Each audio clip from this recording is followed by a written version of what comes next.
Mangunguyo kita sa ating mga pagkaon. Oo, din na prayer ni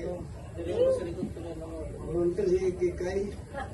Kahit din na prayer. Siguro kay.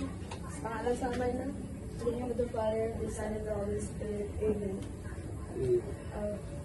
Precious our Lord, which thank you for about to receive from the Lamb of Christ our Lord. Amen.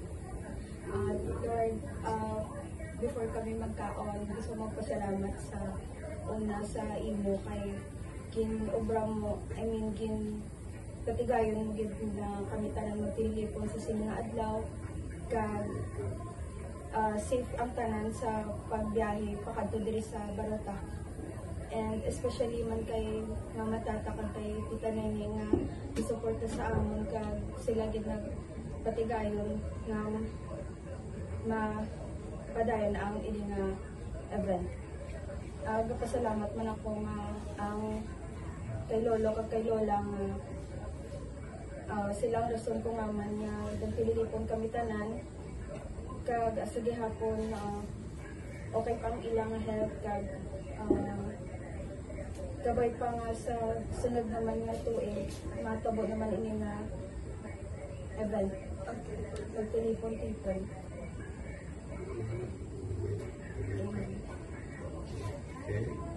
Salamat din Lord sa pagtipon mo at tanan ako, dosi ko kapo arin sa lang. Kapasalamatan ko sa kami mo. Ginoo. Kaya pasalamatan, kumain nga nabuhay pa ako. Kasi gihapon makita ko ang dosi ko kapo kasi diyan. Diyan, kumain pa Ginoo. Kaya pagkabay ko may Ginoo. Ibagan mo sa imo. Langit nun nga iiwag. Na kabayan nga malabot lang na ang ila. Ang mga kalapot sa nasa ila padulungan sa kayuhan, sa kadalangan. Kabayan Ginoo nga makagradwarin sa kalantanan. Wala na Ginoo. Gaan din na ginapakayo ko sa imo. Ginoo.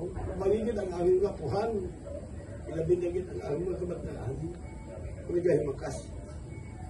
Kung nagahimakas sa pagsuporta sa ilang bata. Kaya Ginoo, wala na ko sinahin mo. Kurang na. Ang ginapakabay ko doon sa inyo, Ginoo. Kabay pa, kabayan mo ang tanan ng mga apo. Yung mga puot, ginandang ila. Kasalagan sa kapila. Kaya hindi magkarya sa ako. Kung wala ako sila. Sa Ginoo. Salamat din, Ginoo. Sa ngalan sa amay, isang nasa. Amen. Tidak, mungkin tidak. Kaget.